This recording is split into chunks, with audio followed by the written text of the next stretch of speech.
having a life scholarship and being able to afford to go to college made me feel inspired to go. When I got a life scholarship, it was such a relief. I knew that I wanted to have an impact. Having a life scholarship through the SC Education Lottery was huge. It gave me the opportunity to make that impact right here at home. The South Carolina Education Lottery. A better you, a better us, a better South Carolina. Visit sceducationlottery.com/betteryou. Ready to make a real impact every day? Join the Active Day Home Care team and help clients maintain their independence in the comfort of their own homes. Make a difference in someone's life as you provide essential daily assistance and protect their health and happiness. Earn up to $20 an hour and enjoy additional perks like optional daily pay, 401k, paid time off, ongoing educational training, and more. Join a team that values care, compassion, and your professional growth. Visit activeday.com to apply. The following episode will contain spoilers. You have been warned. You're listening to Cinema IRL, the podcast that throws you into the movie and asks the question, what would you do? Well, today we have a lot of disagreements between the four hosts. Yes, I said four hosts. What the hell is going on here as they all discuss Bring Her Back? And now, Cinema IRL. I wish I could switch places for just one day. What would you do? Put yourself in my shoes. How do we handle this? What would you do? Put yourself in my position. What would you do? Now it's your turn. What the hell is that? Oh, wait. Oh, you know exactly what that was. Ha ha! What do you mean? What do you mean? What do you mean? Also, why are you here? Where's Scott? Did you see this film? I did, and I know you are our resident vampire correspondent, but I don't think this was about vampires. Necromancy. Okay, are you sticking around? Yes. Okay. Wait, what the hell? Nancy? Okay. That was a freaking zombie. Oh, wow. Okay, this is going to be one of those episodes. Yes. Ha ha! All right, folks, you're in for a wild ride. This episode, we are talking about Bring Her Back, and sometimes the descriptions of these films are as long as the films, and sometimes they are shockingly short. This is a shockingly short one. A brother and sister uncover a terrifying ritual at the secluded home of their new foster mother. The ritual was eating brains! Yeah, and trying to bring them back from the dead. It wasn't, I don't know if it was eating brains as much as it was eating part of someone and then vomiting it into someone else. Well, that's close enough for me. Well, it's not your kind. All right, so... sorry, guys. Okay, yeah, listen here. Hey, Scott. Yeah. So apparently there's a dispute between our correspondents today, which I was unaware of, as to whether or not this was a zombie movie or a vampire movie, and I'm not actually sure either one of you should be here right now. Yeah, I don't think it was either. My mind never went to zombie Jimmy, who just stopped in, and Von Murder, who is our vampire correspondent. Yes. So I think this was just wackadoodle witchcraft, crazy kind of just dark arts kind of a film. Did you see that boy? You know, he was... He looked dead. He looked like a freaking zombie. And he was eating brains. That's a fucking zombie. He wasn't eating brains. He was eating anything he could get his mouth on. He was eating... Including brains. No, he didn't eat any You dumbass. Brains. He didn't eat brains. If it's a zombie, it's only eating brains. This thing was eating the fucking table. Yeah, it was this child, Ollie. Yeah, this was uncomfortable. Like, this was seriously an uncomfortable film. I had to walk through my shirt at times to block it out. Yeah. You pussy! My friend loved it. Ha ha! Yeah. Okay. So Von Murder, our vampire correspondent, and Jimmy, our zombie correspondent, seem to think that this has something to do with vampires or zombies. I love you both. I thank you for stopping by. I don't know if this is really a zombie or a vampire movie. Scott, what do you think? I mean, I'm sort of... It's dark arts. I sort of see the point actually for both of them. Like necromancy type thing is a little on the vampire side, and there was definitely a lot of consuming of body parts and like general shambling. So I can see the zombie side, but I don't know if that was really I'm not shambling. sure. I'm not really sure that this actually was a zombie or a vampire movie. No, I actually have to agree. it wasn't. I actually have to agree with Amber on this one. I think it was dark arts. What the hell do you know about dark arts? I mean, listen, man. I just know I saw brains being eaten. Where? When? He was eating her face. Well, that's not brains. That's face. What do you think's behind the face? Well, his brains. He just wanted flesh. He You wanted dumbass!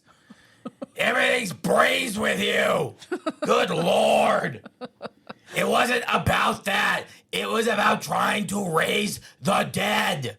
Yes. Good Lord. Okay, guys. Okay, listen. First of all, let's be honest here. The necromancy is kind of a little loose on the vampire. Like you just kind of wanted an excuse, apparently. Well, yeah, maybe. But this film was graphic as hell. So, I had to stop in for that. It was. This was a lot of cringing and throwing your hands over your face and kind of sinking over your seat and lots of making faces.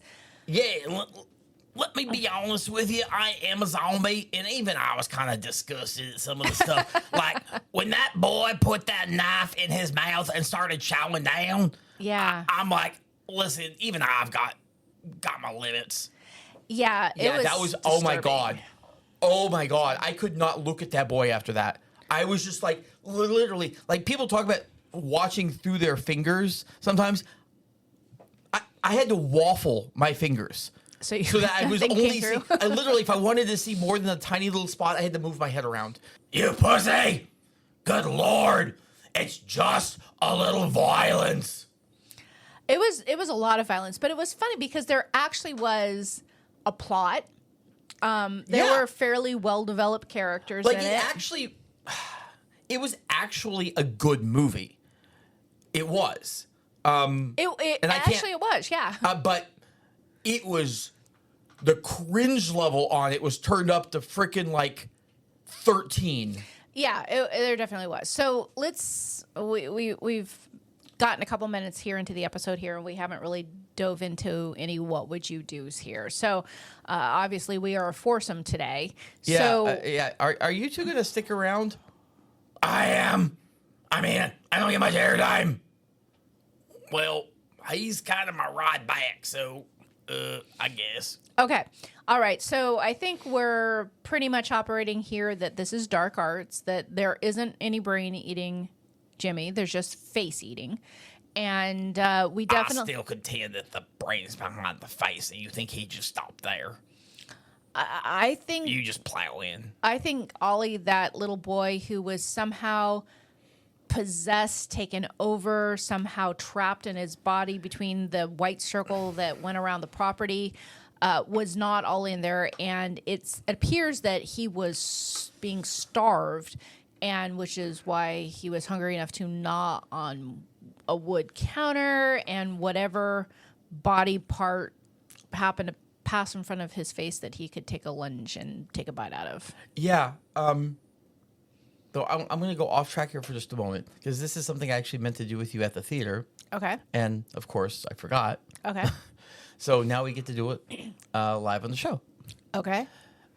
There was something that was not well explained in this movie, and it was a constant theme throughout.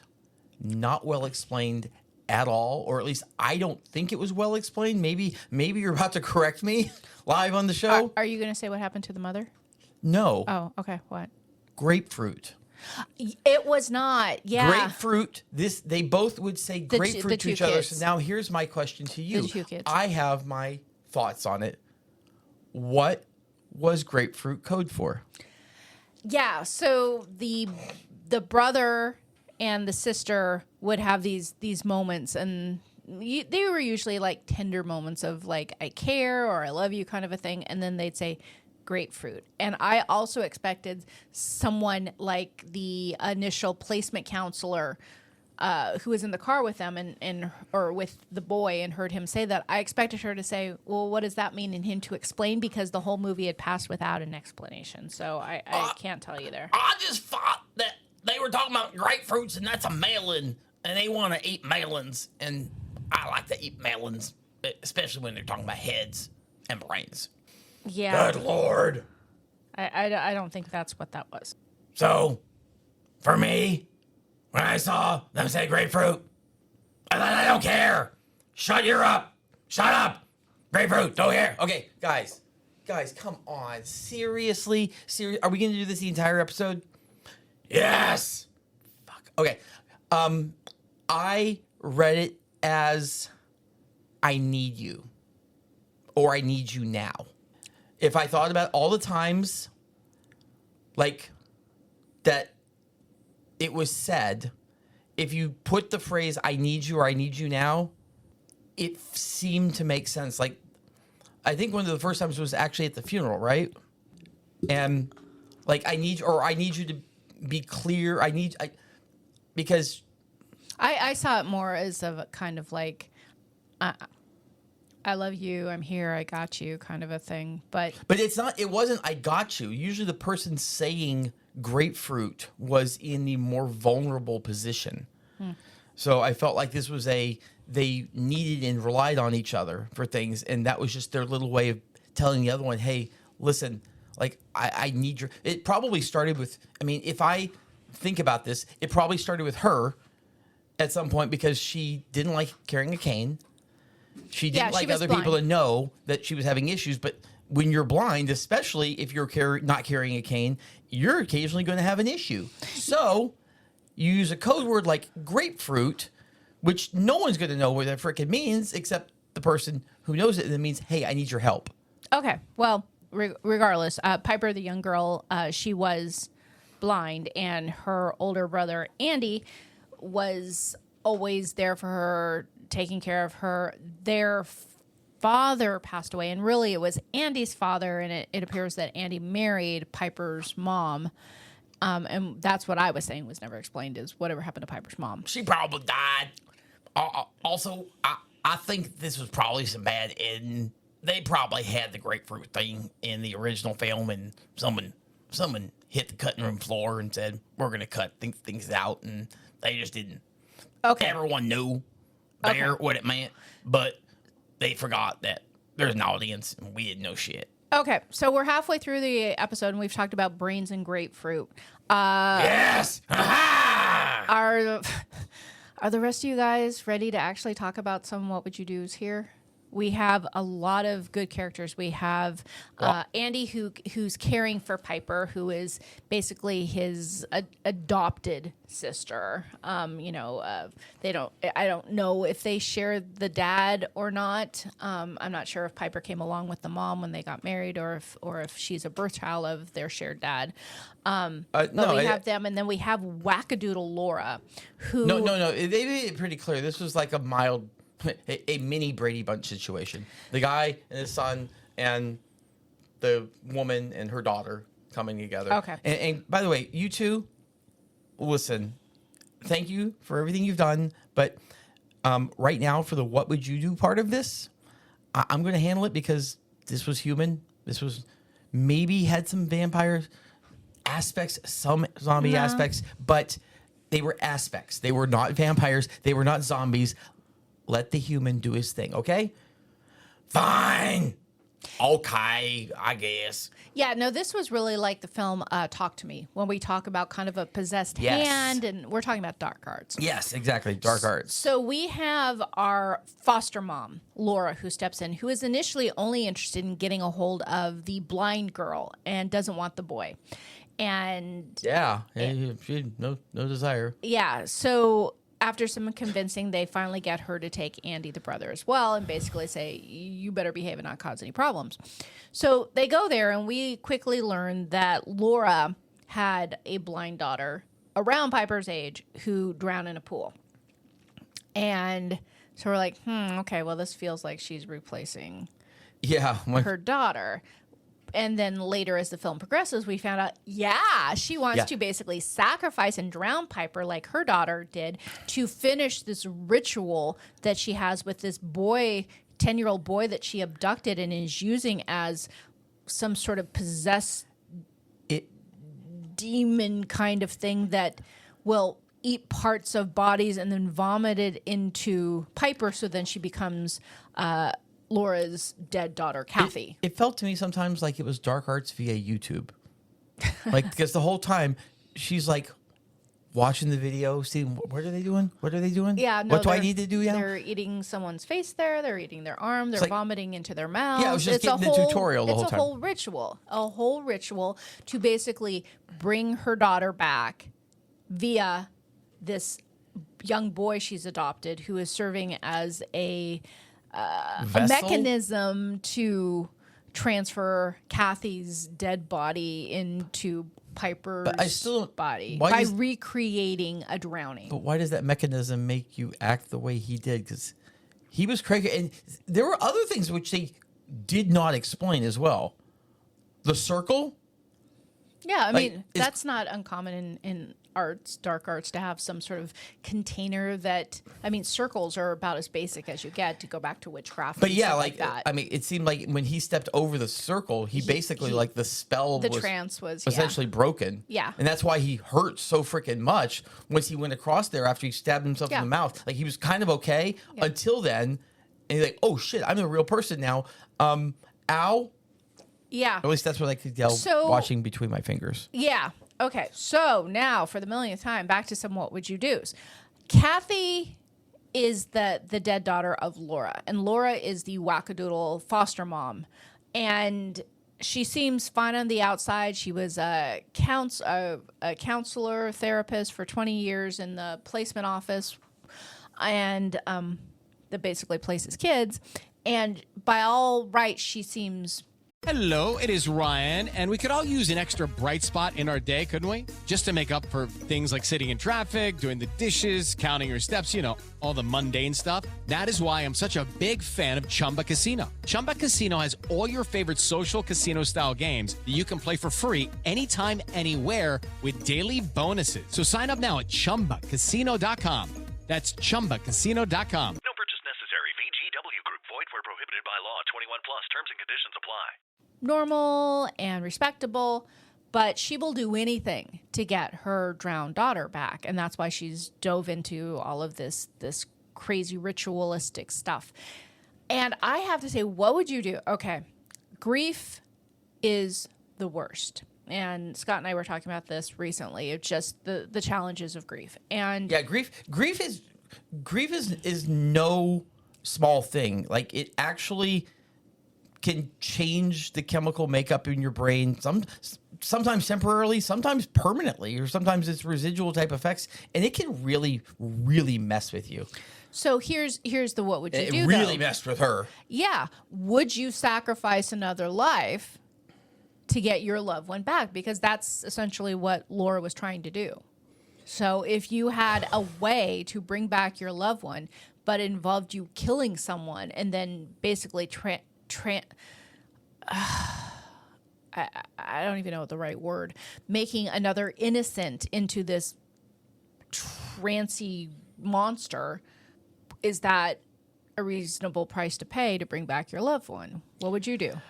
Well, for me, I feel like really the only things worse than losing a parent would be like losing a spouse. And the only thing worse than that would be losing a child.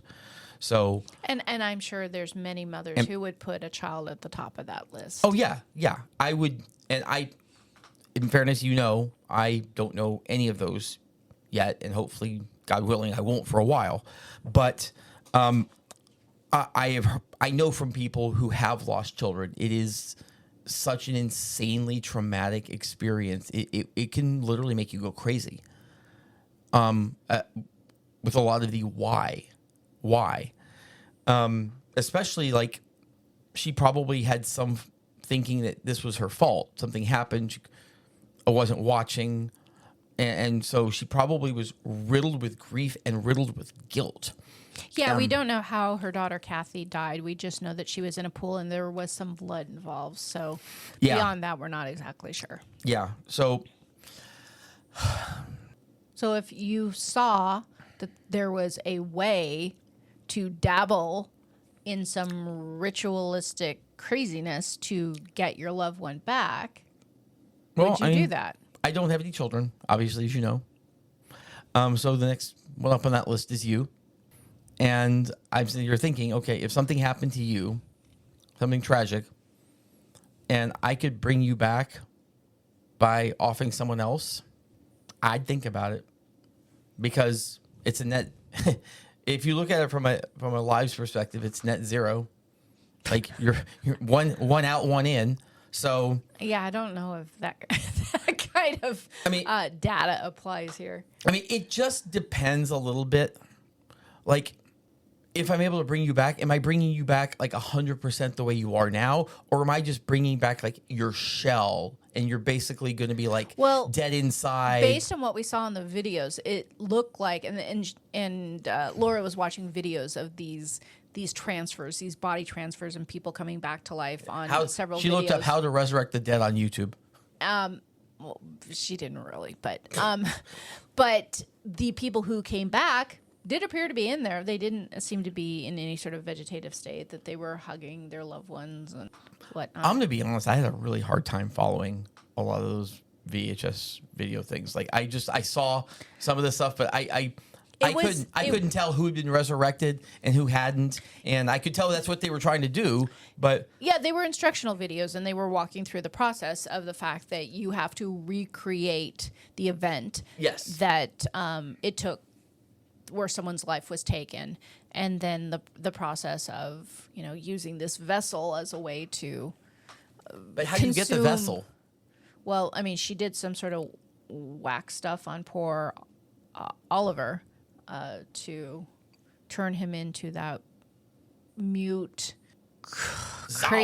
crazy shell that didn't eat and didn't speak. What are you doing back here? Sorry. Weren't you dismissed? I'm still listening. I'll shut up now. Okay. Yeah. I mean, what would you do? What would you do if you were the brother here and he's starting to get some crazy vibes from Laura, and Laura, wackadoodle foster mom Laura, is actually urinating in a bowl and then pouring it on him to make him think he's peeing himself every night. I mean, she's trying to get rid of him, and she knows like it's not going to be easy. She's got to do something that basically makes him question his own sanity. Well, and which also, it was working, and also to set up a story to get him out of the house. Like Laura punched Piper in the face when she was sleeping, but she sprayed herself with body spray that the brother wore. So the blind girl Piper thought it was his brother that hit her. So yeah, Laura was diabolically evil, but appeared perfectly normal to the unaware eye. I don't think she was diabolically evil. I never got that vibe.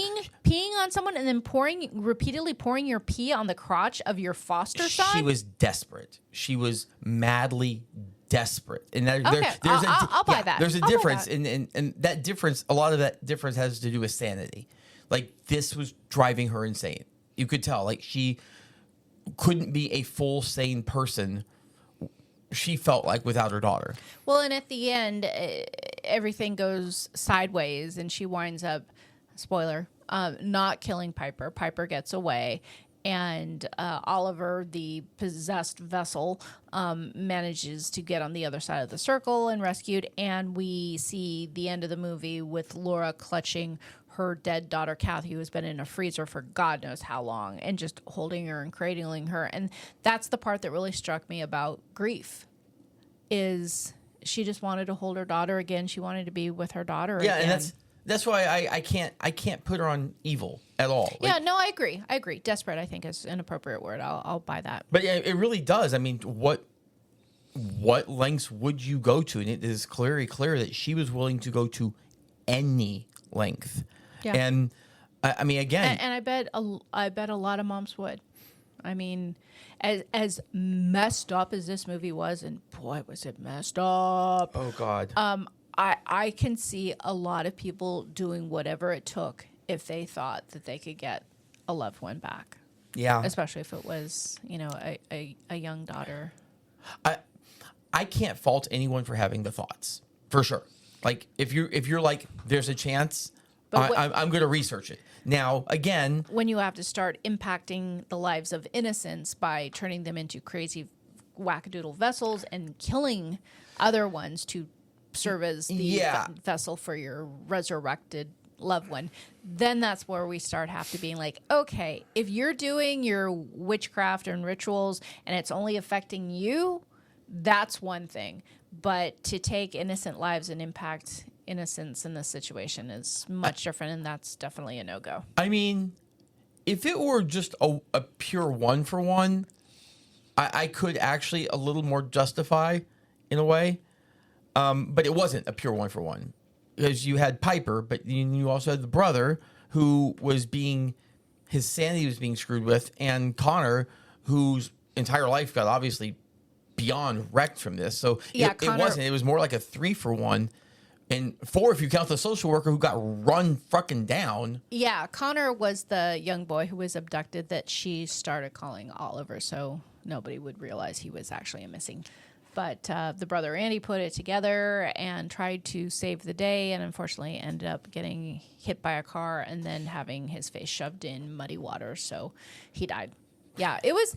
That was probably the only thing in the entire movie that I saw that I'm like, oh, I see this coming. Yeah, it was a very unique film, and as just kind of cringe worthy it was for the entire time. It was a good story. It actually was a very unique story. I can't think of any film that even comes close to that kind of film it was, and it actually was a reasonable story. Like, I'm normally fine with whatever they put in movies, but I actually think I would have enjoyed this movie more if we had gone with a slightly censored version. Like a little less, more thriller and less gory. Yeah, because some of the imagery was just. Oh yeah, when Oliver was chewing on the knife and cutting his lips and knocking out his teeth or whatever, that was hard to watch. Yeah, even I had issues. Yeah, and if a vampire like yourself, a cold-blooded vampire, if I might say, is having issues with that, there's a problem. Yeah, that was pretty fucked up. Yeah. And for a guy who eats brains, and if you're thinking it's messed up, it probably is. Okay. Yeah, I've never really liked those. I'm more of a romantic comedy kind of guy. Are you a Notting Hill kind of a zombie? I'm just a zombie. Standing in front of a girl saying, "Shut up! No! No! No! Don't no romantic comedy stuff! No! Okay. My final thoughts. Screw it. I don't get final thoughts. I get it. Not a vampire movie. Well, I still don't know I'm convinced, but ain't my show, so I guess. You guys, what are you doing? Shut up! We hope you enjoyed our episode. Thank you for listening. And to catch all the new episodes, please subscribe. We release 2 to 3 episodes weekly, so we'll have new content regularly. Until next time. Having a life scholarship and being able to afford to go to college made me feel inspired to go. When I got a life scholarship, it was such a relief. I knew that I wanted to have an impact. Having a life scholarship through the SC Education Lottery was huge. It gave me the opportunity to make that impact right here at home. The South Carolina Education Lottery. A better you, a better us, a better South Carolina. Visit sceducationlottery.com/betteryou. Bubba Wallace here from 2311 Racing. Funny thing about being fast, you end up waiting a lot. First to show up, first in line, then just waiting. Me, I rev up Chumba Casino. With over 200 social casino games, no slow lanes here. Why sit around when you can spin? I'm already racing. Your turn. Play for free at ChumbaCasino.com. Let's Chumba. Sponsored by Chumba Casino. No purchase necessary. VGW Group. Void where prohibited by law. 21 plus. Terms and conditions apply.